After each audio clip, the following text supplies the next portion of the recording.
오늘 우리에게 주시는 하나님의 말씀은 디모데전서 2장 1절에서 15절까지 말씀입니다. 1절.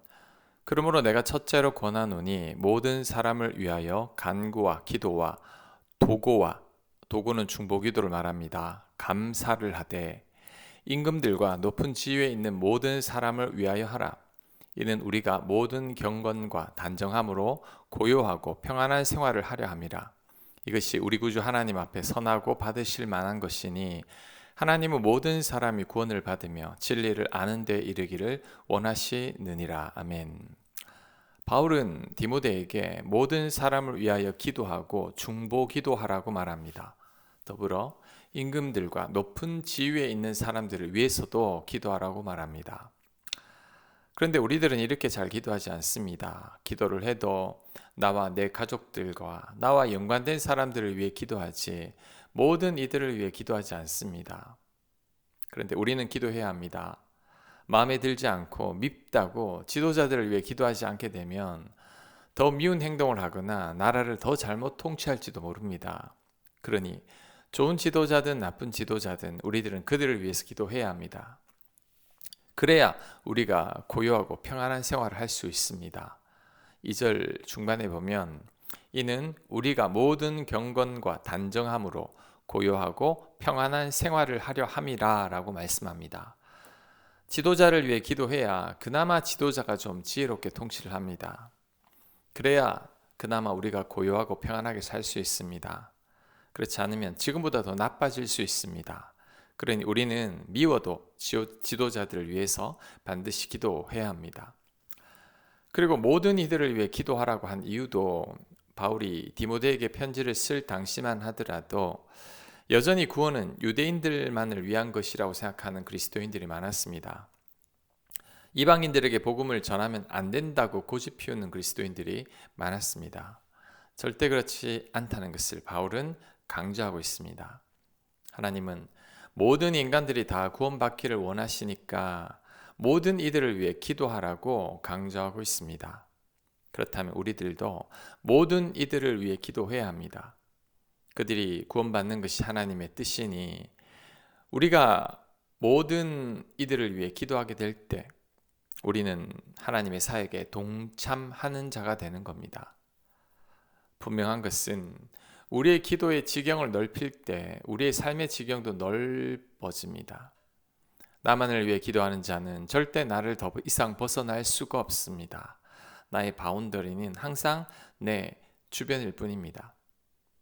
하지만 열방을 품고 기도하는 자는 열방을 다니게 될 겁니다. 기도의 지경이 넓어졌기 때문이죠. 그러니 우리 모두가 열방을 품고 기도해야겠습니다. 특히 나라 간의 전쟁과 무역 전쟁과 기후로 인해 세계 곳곳이 다 힘들어하고 있습니다. 이때 열방을 품고 열방을 위해 기도하는 자가 되어야 합니다. 그럴 때 하나님께서 열방을 소유하게 하실 겁니다. 우리로 하여금 열방을 다니게 하실 겁니다. 5절. 하나님은 한 분이시요 또 하나님과 사람 사이의 중보자도 한 분이시니 곧 사람이신 그리스도 예수라.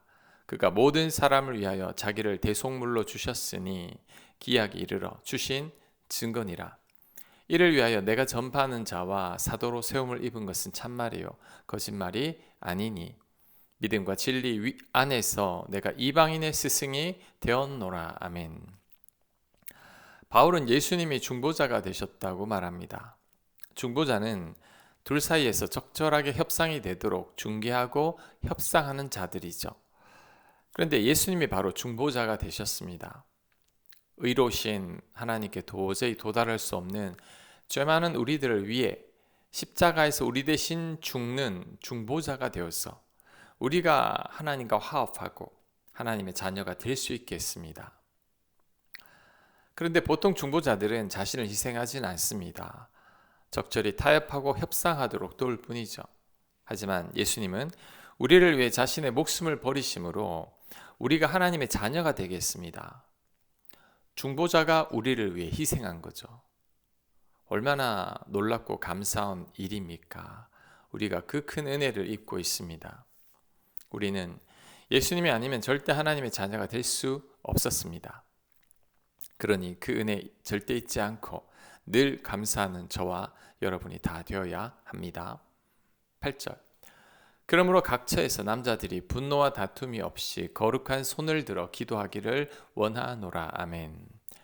바울은 남자들이 그만 싸우고 각처에서 손을 들고 기도하라고 합니다. 특히 남자들은 이성적이어서 잘 따집니다. 그러다 보니 서로 간에 분노와 다툼이 잦죠. 맨날 논쟁하고 편가르고 시비를 따집니다.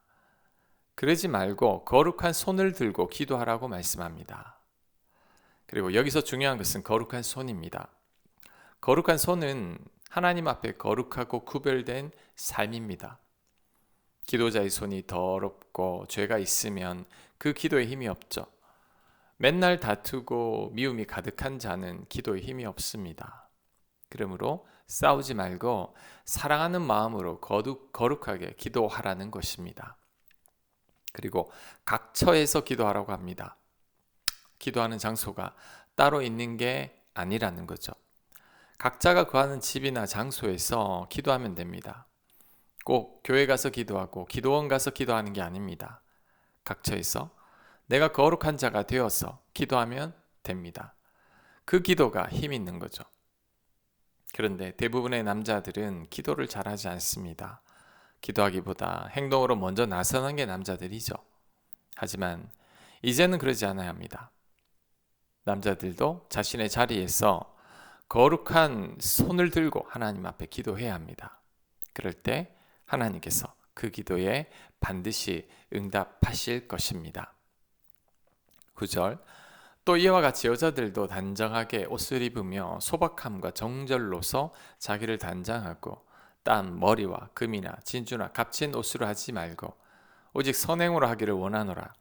이것이 하나님을 경외한다 하는 자들에게 마땅한 것이니라. 아멘.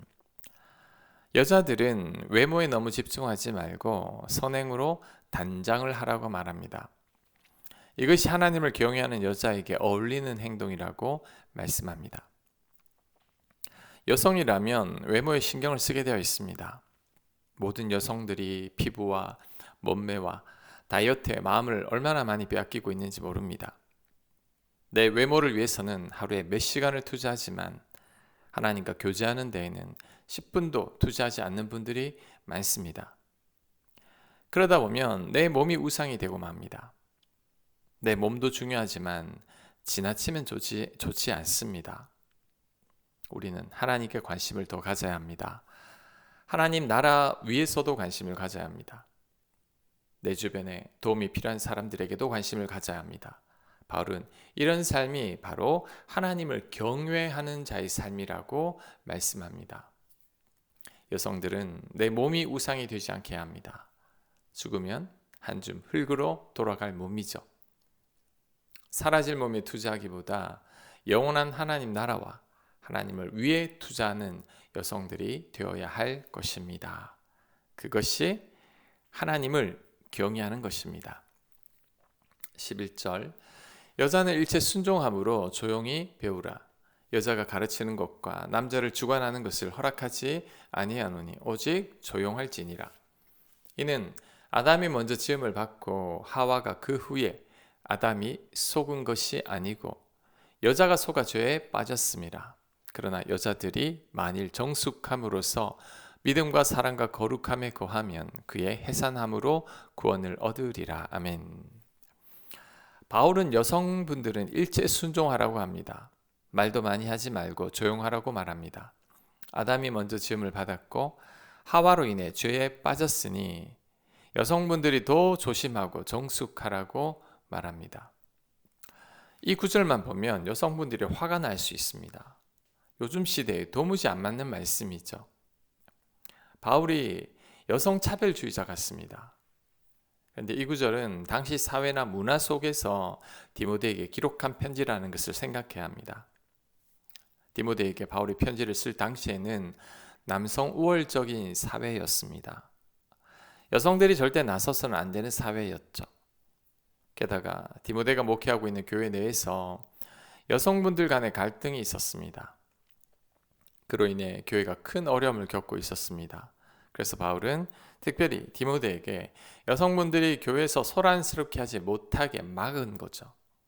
그래서 오늘 구절이 있는 겁니다. 그러니 오늘 구절을 지금 시대에 그대로 적용해서는 안 됩니다.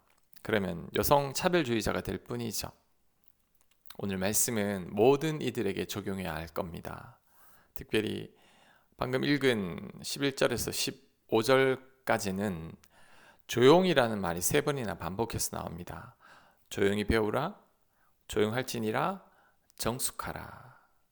자, 그렇다면 우리는 교회 내에서 조용해야 합니다. 너무 수다스럽고 말이 많으면 안 됩니다. 말이 많으면 허물이 많아집니다. 그리고 말 많은 분들이 꼭 뒤에서 다른 사람 얘기합니다. 그러다 보면 결국 험담을 하게 됩니다. 그러면 누군가 상처받는 사람이 생기게 되죠. 그러니 말은 아끼는 게 낫습니다. 말을 하려면 좋은 말, 은혜로운 말, 서로를 칭찬하고 높여주는 말, 믿음의 말을 해야 할 것입니다. 그래야 교회가 평안합니다. 교인들 간에 다툼도 생기지 않습니다. 교회에서 조용하라는 말씀을 꼭 명심해야 합니다. 말을 아끼고 절제하는 자가 지혜로운 자입니다. 우리 모두가 그러한 자가 다 되어야 할 것입니다. 아멘. 하나님, 교회 내에서 우리의 말을 아끼는 자가 되게 하여 주옵소서. 하나님, 교회 안에서 특별히 기도하는 우리 모두가 되게 하여 주옵소서. 나만을 위해 기도하는 자가 아니라 열방을 품고 기도하는 자가 되어서 열방을 소유할 수 있는 우리 모두가 되도록 하나님께서 축복하여 주시옵소서. 예수님 이름으로 기도합니다. 아멘.